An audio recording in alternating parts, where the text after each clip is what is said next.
Welcome di Zona Miss Queen.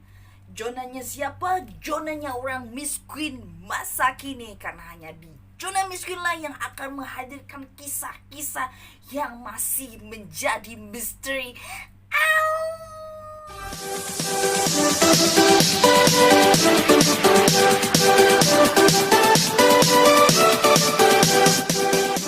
Oke, Sobat Miss Queen, kali ini Miss Queen akan membahas kisah tentang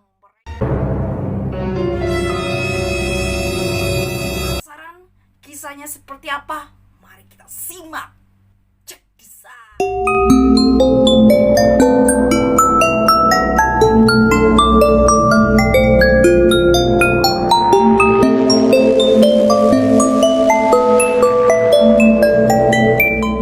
Pada suatu hari di bulan April 1987, Ruth Mai MC Choi ditemukan tewas membusuk di lantai ruang tamu apartemennya. 2 malam sebelum ditemukan tewas, Ruth sempat menghubungi 911 dan melaporkan bahwa seseorang sepertinya telah mencoba masuk dari balik lemari kamar mandi. Namun, petugas tampaknya tidak memahami apa yang dilaporkan Ruth. Kasus kematian Ruth berkembang menjadi banyak versi. Bahkan konon kisah urban legend Candyman, sosok misterius yang keluar dari cermin kamar mandi, terinspirasi dari kasus pembunuhan Ruth Mai MC Choi. Meski kasus Ruth sempat dianggap misterius, bukti kriminalitas pada akhirnya mengantar pelaku pembunuhan dalam persidangan, walau akhirnya dakwaan terhadap pelaku dicabut. Apakah pembunuhan Ruth benar-benar muncul dari balik lemari kamar mandi, ataukah dengan kondisi kesehatannya itu hanya halusinasi Ruth seorang? Mari kita mengulik peristiwa tragis yang menimpa seorang warga Afro-Amerika di Chicago, Ruth Mai MC Choi, pada tahun 1987. Kisah tragis yang mencatat buruknya sejarah pembangunan proyek gedung apartemen tingkat tinggi dengan segala macam kasus kriminal dan rasial yang kerap terjadi. Tinggal di sebuah gedung apartemen bertingkat milik proyek Abla di Chicago, Ruth Mai MC Choi menjalani hari-harinya dengan paranoia. Sebagai seorang dengan gangguan kesehatan mental skizofrenia, Ruth sebenarnya berusaha untuk menata kembali kehidupannya dalam 4 tahun terakhir di apartemen itu.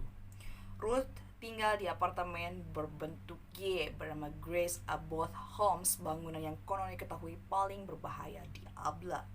Abla sendiri adalah proyek apartemen yang merupakan akronim dari Jane Addams Homes, Robert Brooks Homes, Loomis Court, and Grace Abbott Homes.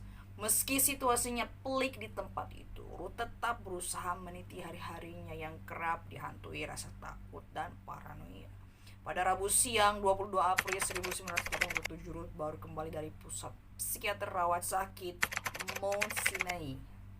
Dia ingat sebelum diantar ke pusat medis itu dia berteriak, "Seseorang telah mengancam hidup saya."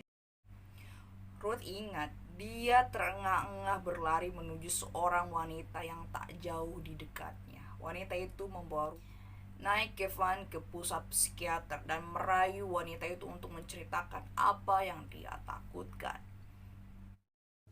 "Tidak, aku tidak ingin memberitahu siapa-siapa." Begitu kurang lebih jawaban Ruth. Ruth pulang dengan hati gelisah. Dia mungkin memang tahu bahwa seseorang hendak mengancam nyawanya, atau mungkin itu adalah dampak dari gangguan mental yang dia jalani. Yang jelas, Ruth tidak tahu bahwa malam itu dia akan menghadapi suatu peristiwa paling naas dan mengakhiri hidupnya. Mereka ingin masuk dari arah kamar mandi. Pukul 9 kurang seperempat malam, polisi Chicago mendapat panggilan telepon saluran 911 dari seorang wanita yang terdengar sangat ketakutan. Wanita itu adalah Ruth. "Saya warga dari 1440W 13th Street. Ujar suara panik itu. Ada beberapa orang yang menghancurkan lemariku." Ruth bermaksud menjelaskan bahwa lemari obatnya yang ada di kamar mandi jatuh dan dia yakin ada beberapa orang yang mendobrak sehingga membuat lemarinya jatuh. Apa yang mereka lakukan, Bu? Tanya petugas. Laporan Ruth tidak bisa dipahami dalam panggilan itu. Namun akhirnya petugas mengerti bahwa setidaknya ada yang berusaha memasuki rumah Ruth. Apakah mereka ingin masuk? Tanya petugas lagi. Ruth mengiyakan. Iya, dan mereka menjatuhkan lemari. Dari mana? Tanya petugas. Ruth tampak menjelaskan dengan agak berbelit karena begitu paniknya setelah mendengar suara lemari obat yang terjatuh. Mereka ingin masuk dari arah kamar mandi. Petugas kemudian mencatat alamat apartemen Ruth dan mengatakan bahwa dia mengirim beberapa petugas kepolisian ke sana. Petugas memastikan lagi. Kamar 1109. Baiklah, siapa nama Anda, Bu? Ruth MC Choi. Hening. Itu mungkin kali terakhir Ruth berbicara sampai akhirnya para petugas menemukan jasadnya telah membusuk dengan 4 tembakan peluru di sekujur tubuhnya. Petugas tidak yakin apa yang sebenarnya Ruth coba laporkan kepadanya, terutama dengan mereka menjatuhkan lemari. Mereka ingin masuk dari arah kamar mandi. Meski begitu, petugas kepolisian Chicago telah menuju dengan mobil mereka ke kediaman Ruth karena Ruth yang panik tidak melaporkan adanya tindakan pembobolan. Dapat menjelaskan mengapa polisi belum datang ke rumahnya sampai pukul 9 malam lewat.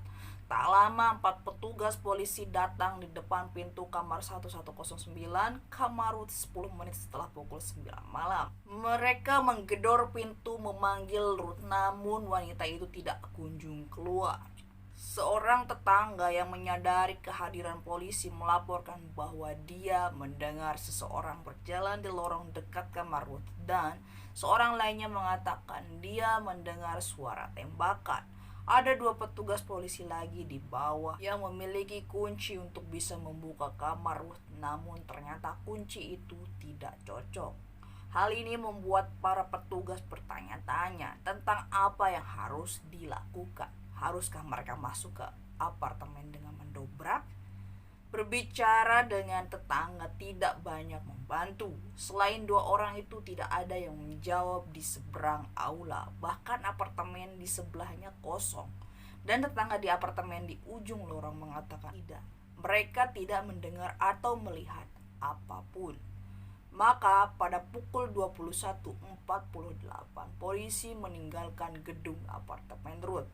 Malam berikutnya, polisi mendapat telepon dari Debra Leslie, tetangga Ruth di lantai 11. Leslie mengatakan Ruth biasanya mampir ke apartemennya dalam perjalanan keluar gedung setiap pagi. Dan saat dia kembali di sore hari, tapi hari ini dia tidak mampir sama sekali. Leslie telah melihat polisi di depan pintu rumah Ruth malam sebelumnya, dan dia merasa khawatir. Sekitar setengah lusin petugas polisi dan 4 atau 5 petugas keamanan Chicago Housing Authority CHA tiba di tempat kejadian. Pukulan pintu dan panggilan mereka untuk Ruth tidak dijawab. Sebagian besar petugas polisi berpikir mereka harus mendobrak pintu seperti yang diucapkan para tetangga, tetapi menjaga CHA melarang mereka. Salah satu dari petugas CHA mengatakan bahwa penyewa akan menggugat jika polisi mendobrak masuk. Mendengar itu, petugas polisi jelas enggan berurusan dan memutuskan untuk pergi. Keesokan harinya, Leslie memberitahu kantor proyek apartemen itu tentang kekhawatirannya. Sekitar pukul 1 siang, seorang pejabat proyek akhirnya tiba di depan pintu Ruth dengan seorang tukang kayu yang ditugasi mengebor melalui kunci. Di saat itu, mereka menemukan Ruth May MC Choi berbaring miring dalam genangan darah dengan tangan menutupi dadanya. Ruth hanya memakai 11 sepatunya dengan kertas, majalah, dan koin berserakan ketika petugas kepolisian datang dan membalikan tubuh Ruth. Bau samar jasad yang membusuk naik ke permukaan seluruh apartemen itu. Ruth tewas tewas dengan tembakan sebanyak 4 kali, kemungkinan dengan senjata berkaliber sedang. Menurut petugas medis yang melakukan otopsi, Dr. Upil Choi, satu peluru melewati bahu kirinya, peluru lainnya melewati paha kirinya, sepertiga memasuki sisi kanan perutnya, menembus hati dan keluar sisi kiri perut. Peluru keempat dan fatal melewati lengan kanan atas, lalu masuk ke dadanya dan memotong vena pulmonalis. Choi mencatat penyebab kematian Ruth sebagai pendarahan internal. Mungkin tidak langsung meninggal, kata Choi, tapi karena cedera pada pembuluh darah paru, pembuluh utama di paru-paru, dia meragukan bahwa Ruth mampu bertahan lama. Dia mungkin tidak akan selamat bahkan jika dia segera dibawa ke rumah sakit, kata Choi.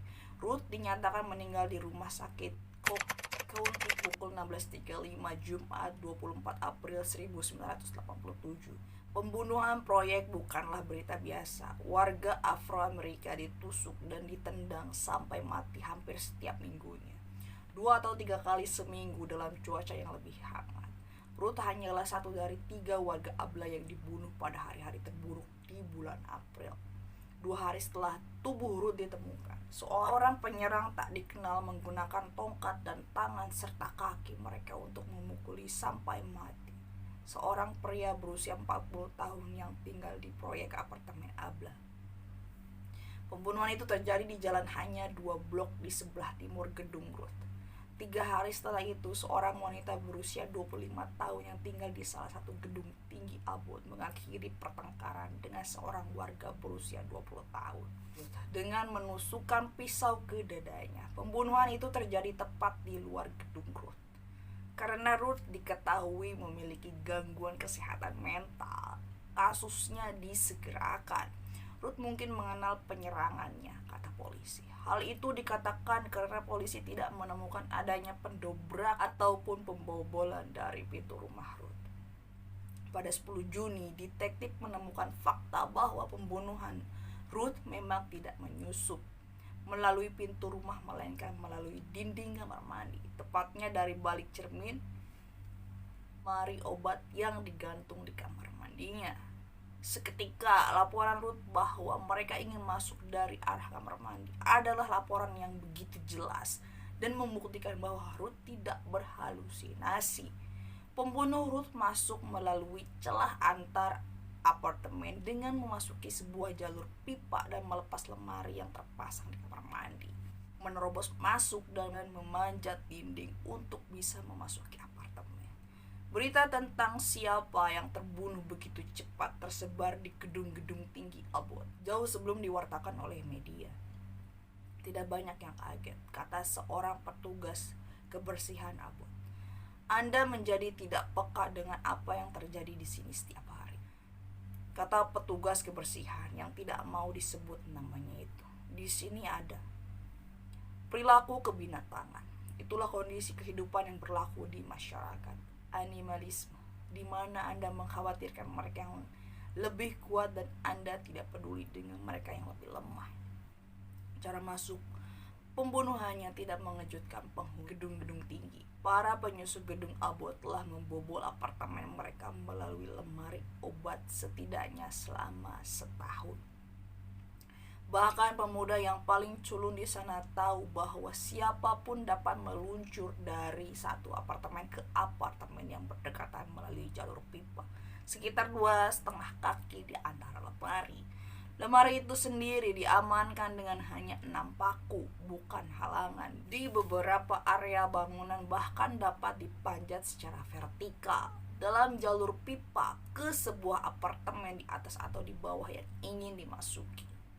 Ini adalah cara untuk pergi dari satu apartemen ke apartemen berikutnya, bahkan jika Anda tidak berniat membunuh siapapun, ujar petugas kebersihan itu. Pada akhirnya, ada 2 pria yang didakwa sebagai pembunuh May M. Choi. Yang pertama ada Edward Turner dan John Honors. Mereka didakwa dengan pasal pembunuhan, penyerangan rumah, perampokan bersenjata, kekerasan bersenjata, dan perampokan perumahan. Saksi mata mengklaim bahwa dua pria itu membawa TV berwarna 19 inci milik Ruth dan kursi goyang di sekitar proyek itu pada pagi hari setelah kematian wanita malang itu. Karena kurangnya bukti, dakwaan terhadap kedua pria tersebut dibatalkan setelah 2 tahun persidangan. Putri Ruth, Vernita MC Choi, menggugat Chicago Housing Authority atas penyebab kematian ibunya pada tahun 1988.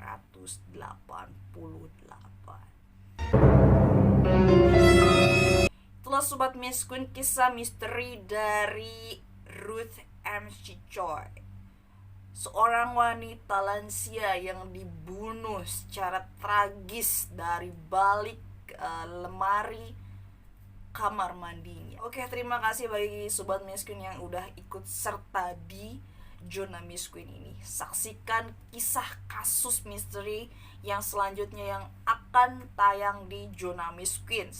Maka jangan lupa untuk tinggalkan jejak berupa like, comment, subscribe. Belong here. Don't forget to watch next videos.